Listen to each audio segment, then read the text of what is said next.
My name is Scott Neigh, and this is Talking Radical Radio.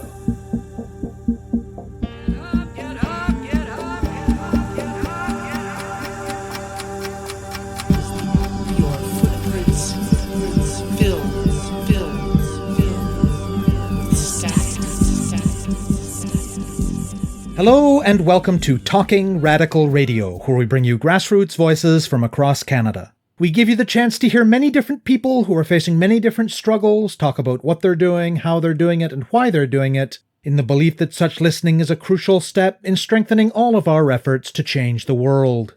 On this week's show, I'll be speaking with Rebecca Keetch and Tiffany Balducci. On the one hand, it's no secret that Ontario is in the middle of a long, slow erosion of the manufacturing sector of its economy, with all of the harm that implies for workers and communities. On the other hand, it's also no secret that we're in a climate crisis that is bad and that looks to get a whole lot worse, particularly if we do not very soon take transformative action. What may be less well understood, however, is that there are things that we can do to begin to address both of those issues at the same time.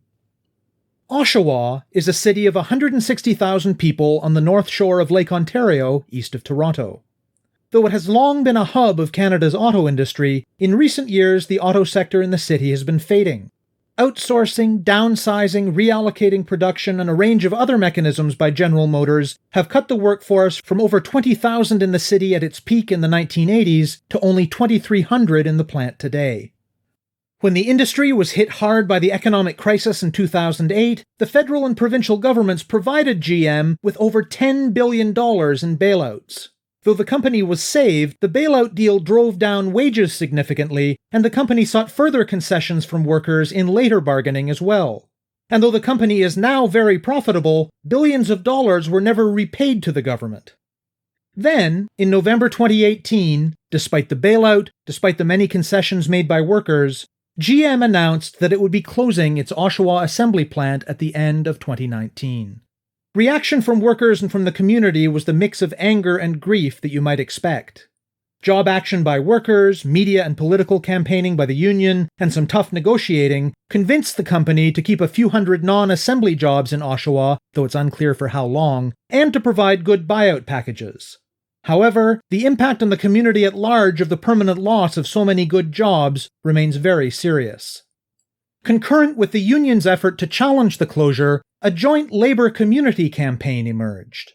Workers, youth climate organizers, social justice advocates, and environmentalists came together to form Green Jobs Oshawa.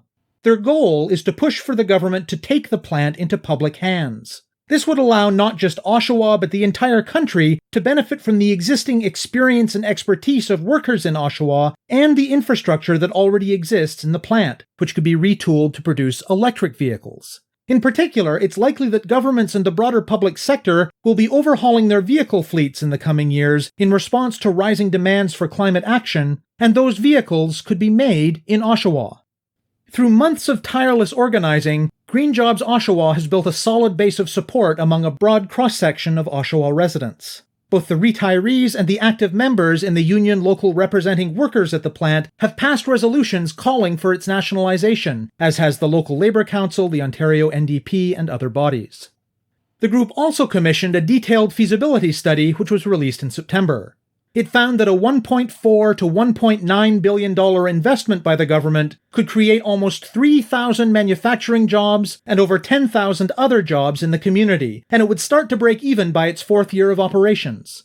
It would reduce carbon dioxide emissions by 400,000 metric tons by year 5, and it would provide a model for public intervention into the economy relevant to a lot of other contexts that could both address the needs of working people and steer the kind of transformation that the climate crisis demands. Rebecca Keetch is an auto worker at the GM assembly plant in Oshawa and is active in her union on the Political Action Committee and the Education Committee. Tiffany Balducci is the president of the Durham Region Labour Council. Both are actively involved in Green Jobs Oshawa. I speak with them about their bold plan for the nationalization and retooling of the Oshawa assembly plant and about what they're doing to put pressure on politicians in the closing weeks of the federal election campaign. My name is Rebecca Keetch. I'm an auto worker at the GM assembly plant. I've worked there since 2006. I'm involved with my union in the Political Action Committee and the Education Committee, and I've been a strong supporter of Green Jobs Oshawa and bringing the GM plant under public ownership. I started getting involved with my union because I was getting very, very frustrated with being basically a long-term temp there. So I started in 2006 as a supplemental workforce employee, which was full-time temp work that was outside of the collective agreement. And in 2012, there was a promise made at ratification that we would be coming under the collective agreement and be hired as full-time members. And that started to seem a very distant dream. And it really motivated me to start learning all I could about what was going on in our workplace and our union. I got a lot of positive encouragement from people to get involved and to learn as much as I could. It was a pretty natural progression to becoming increasingly involved and trying to make a difference in what was going on in the workplace. And I'm Tiffany Balducci. I'm the president of Durham Region Labour Council. Labour Council is a delegated body made up of union delegates of different union locals around a certain geographic area. Ours is Durham Region in Ontario, which includes Oshawa. And Green Jobs Oshawa, which Durham Region Labour Council is a part of, is a coalition of workers, youth climate strike organizers, community leaders, environmentalists, labor and social justice advocates, all working towards the common goal of placing the soon-to-be nearly empty Oshawa Assembly facility under public ownership in order to repurpose it for socially beneficial manufacturing. And for me, I moved to Oshawa from Flint, Michigan 11 years ago. I had a job offer in Canada as a librarian. I was a member of the Canadian Union of Public Employees. I still am. But prior to that, in Flint, where I was from, I was actually a shop steward at the library that I worked at there. And everyone in my family either worked for a feeder plant or for General Motors. Being from Flint, that was the business that people were in. So I had a strong connection, and it just so happened that I ended up in Oshawa and joined in the labor movement relatively quickly, getting involved with my own local, but also getting involved with community organizing and community groups, grassroots initiatives, labor council. I'm also fourth vice president of QP Ontario.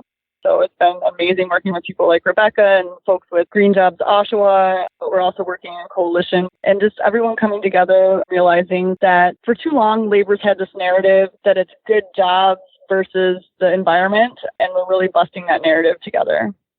Tell listeners a bit about the history of General Motors' presence in Oshawa. GM, I think it was on their 100th year that they announced that they were closing. There was automobile and carriage production here before GM, but once GM came, I believe that 2018 was their 100-year anniversary for the city. At the height of production, they employed over 17,000 hourly employees. I think that went up to 22,000 when you included the salaried employees as well. It was the primary place to work in the city. My great-grandfather was there during the strike that brought in the union. Both of my grandfathers worked there. My grandmother worked there for a while and then had to quit when she got married. So if you're in the city of Oshawa, you know somebody that's worked there or you have worked in the auto industry in some form.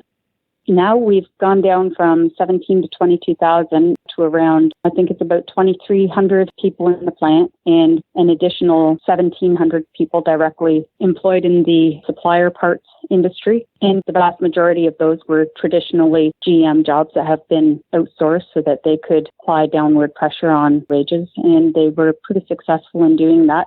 GM has managed to get massive concessions out of its workers in Oshawa and Canada, including lowering the starting wage rate. The starting wage rate was 85% down to 60%. So the starting rate in there now is about $21. And you have over a 10-year wage progression to reach the top.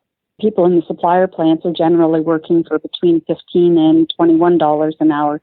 So these aren't the stable, great jobs that they used to be.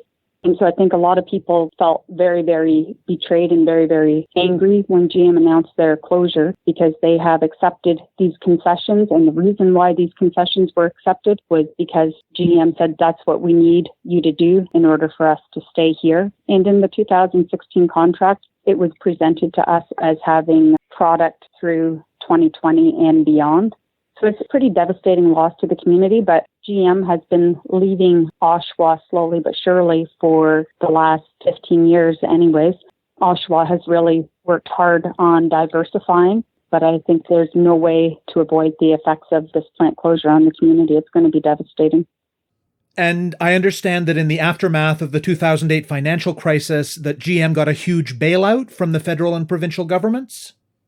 So what I understand is that GM required government bailout in the multi-billions of dollars in order to stay afloat. And the government felt that this was an industry that was certainly worth protecting and made the necessary investment. Before they did that, the government made GM and the union go back to the table and renegotiate their contract. And the government forced them to do this, I think it was 3 times before they accepted the concessions that the workers had made. So GM and the union would come to an agreement and the government would say the workers haven't given enough. We need you to go back and cut some more. So there was massive concessions made by the workers in 2009 in order for GM to receive the government bailout. There were almost no strings attached. I think that there was a requirement that they continued producing a certain percentage of vehicles here. I'm not sure if it was 2017 or 2016, but it wasn't a very extended period of time for the amount of money that they were given. And in the 2016 negotiations, GM had made it clear that they had wanted to close the plant. And one of the primary focuses of the campaign to keep GM open at that time was that the government had given them billions of dollars. They had used that money to become highly profitable and had been having record years of profit since the bailout. There was a lot of public pressure applied for them that they needed to maintain a commitment to Canada and to Oshawa in particular. The government also was not able to recoup all the money that they had given to GM. In exchange for the bags of money that was handed over to that company, they were given shares and stock options and stuff like that, which the government did sell, but there was no way to recoup all of the money that they had given. I think it's something like the government came up short by just under $3 billion. Yeah, that's correct. And so that's one of the reasons public ownership makes sense. I mean, essentially, the taxpayers already own the plant. They actually end up still kind of owing us the money back.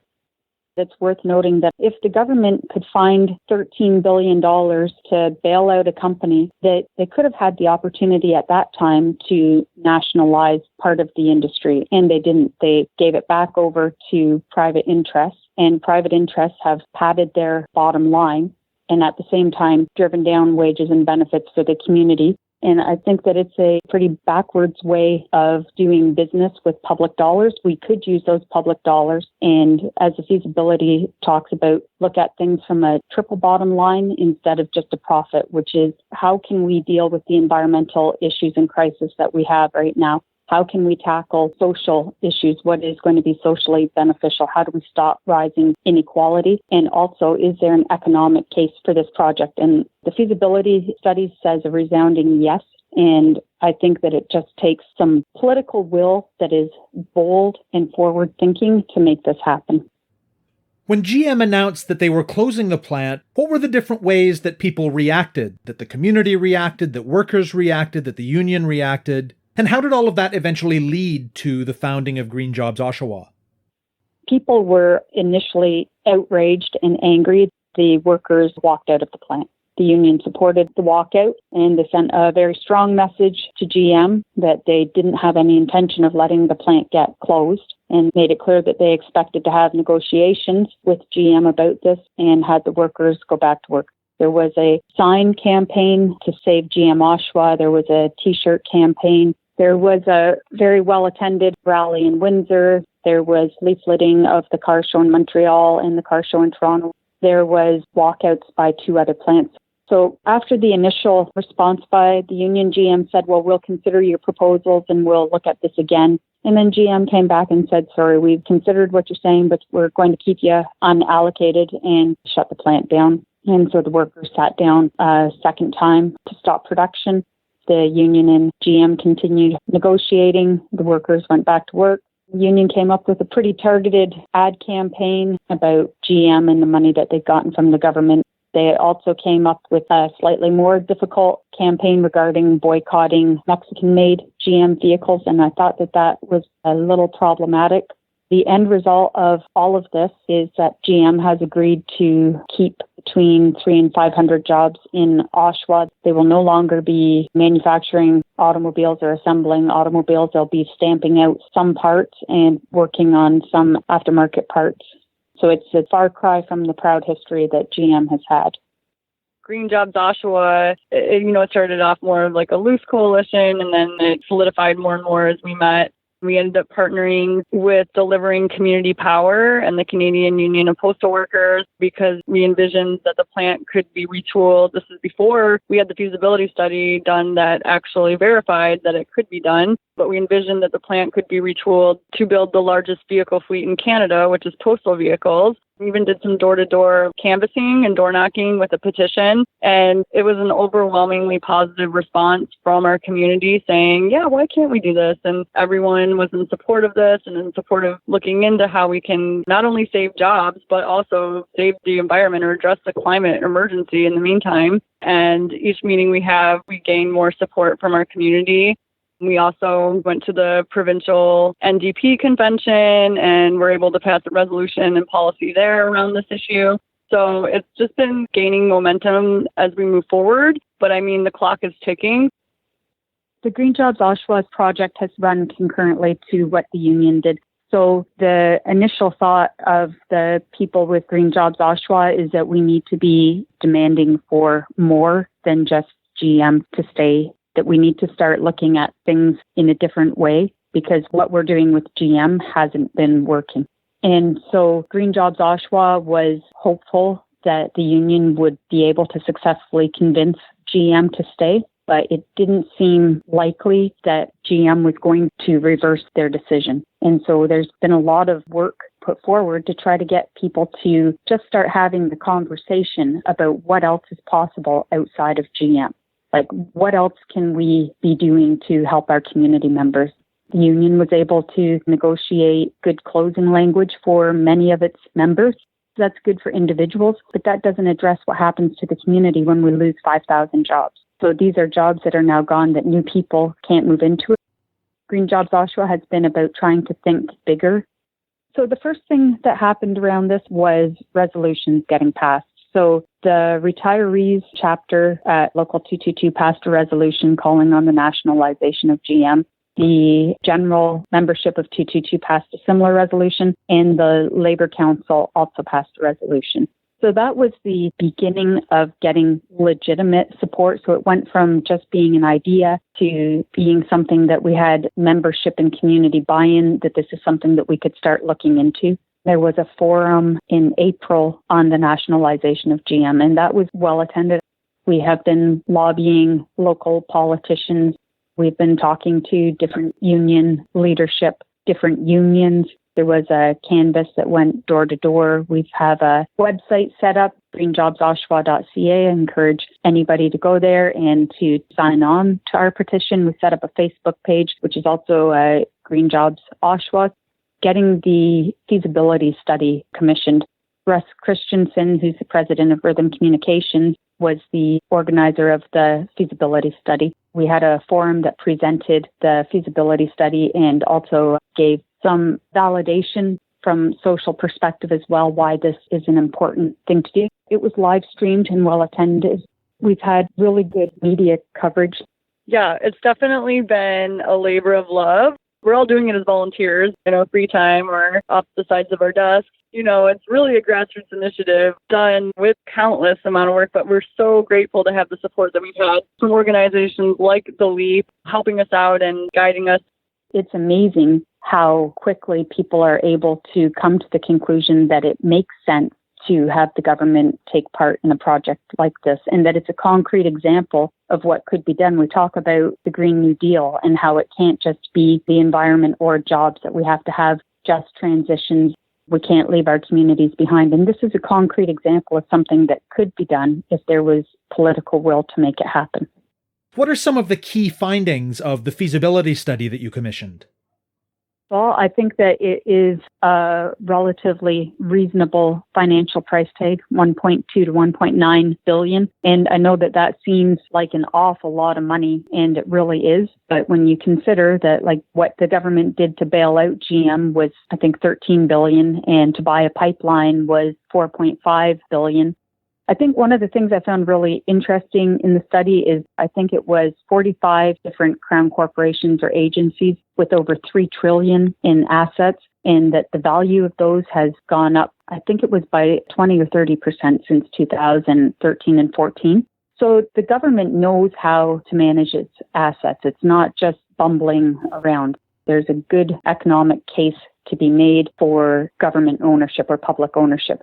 It puts the control back into communities, and it gives us an opportunity to have a say in what's going to happen. We can't just get abandoned. We can't just have 5,000 people suddenly out of work. And it's not just Oshawa that GM has done this. GM has closed plants all across Ontario, and they leave the same path of destruction. In the auto industry, because of our trade laws and stuff, doesn't really have a good reason to build here. So we need to protect our manufacturing capacity.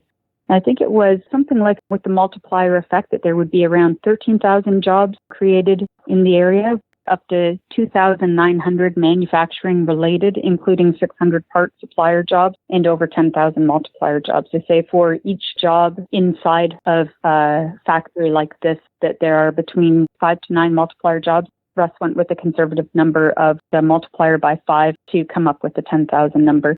Something else that was really amazing is that we could decrease our CO2 emissions by 400,000 metric tons by year 5, and that it would be a break-even proposition around year 4. So having it anchored in government procurement is also something that's a necessary consideration because it gives you a captive market and doesn't just leave you wide open to the competitive nature of the automobile industry.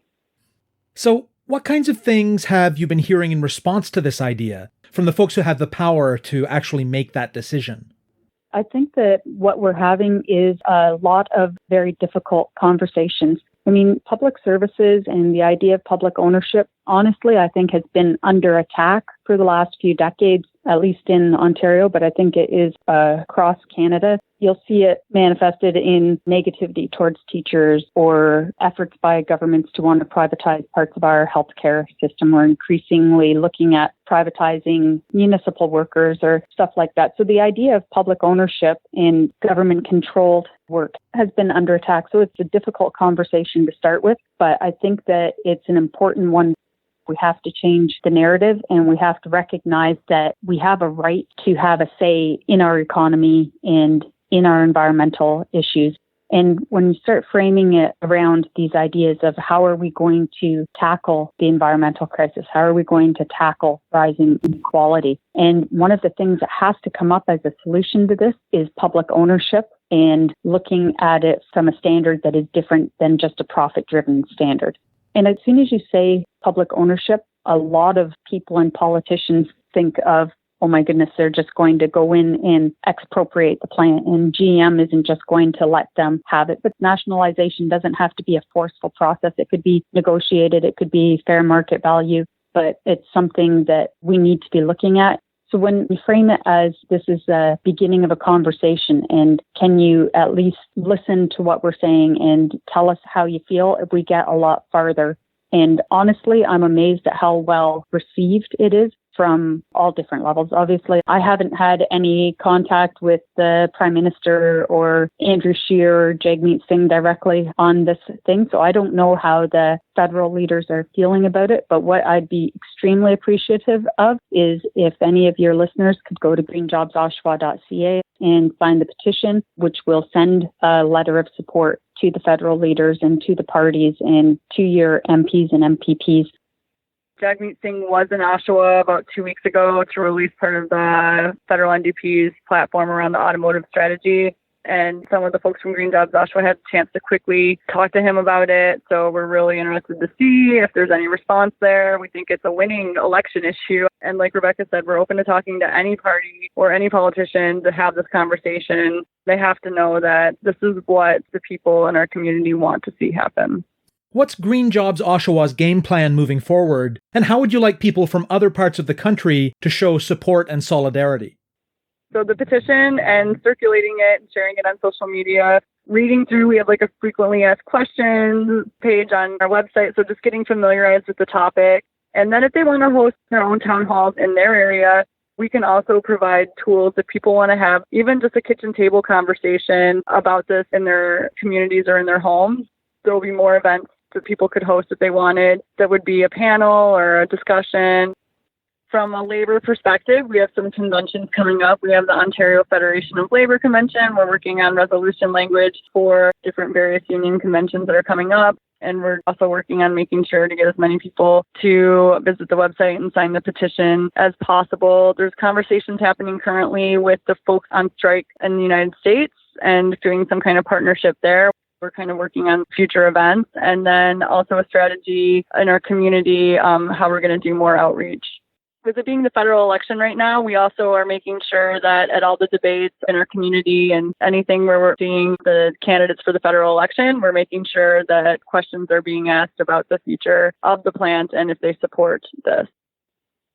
All I would ask is for people to not be afraid to think bigger for their communities, to think bigger for Oshawa, and to think bigger for how we need to move forward with our economy and with the challenges that we're facing, like to learn about the Green New Deal. That's a huge policy framework that I think is the only chance that we have to move things forward in a sustainable manner that's not going to make it a conversation that's just about the environment. Because really, as far as I can tell, the environmental concerns and the social concerns go hand in hand. They're both about respect for our planet and ourselves, and we need to bring these ideas together.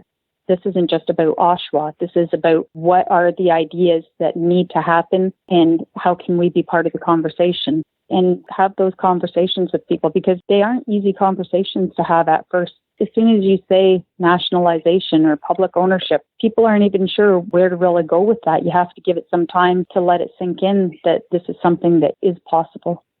You have been listening to my interview with Rebecca Keetch and Tiffany Balducci of Green Jobs Oshawa. To learn more about the group and to sign their petition, go to greenjobsoshawa.ca. To find out more about Talking Radical Radio, the guests, the theme music, and the ways that you can listen, go to talkingradical.ca and click on the link for the radio show.